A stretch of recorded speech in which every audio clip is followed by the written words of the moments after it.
Okay, I put the lower engine bolt in. So SRC Moto engine bolt through Outback Motortek bracket into two washers, then through the SRC Moto bracket, then through the SRC Moto spacer, through the frame, then through the original engine spacer, then the engine, then the other engine spacer original, and then I've got the bolts.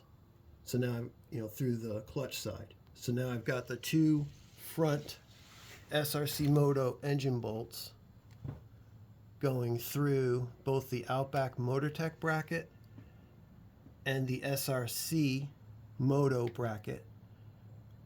Both brackets have their proper spacing. Again, they're not attached yet, so this should, you can see how that gap will close when it gets tightened up.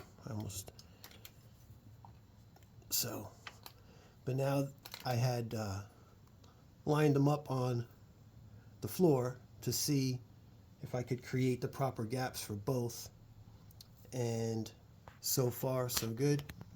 I'm planning to use for the clutch side the Outback Motortek spacer, and then to make up, and then the Outback Motortek bracket, and then to make up the necessary remaining space, 5 washers, and then the SRC Moto bracket.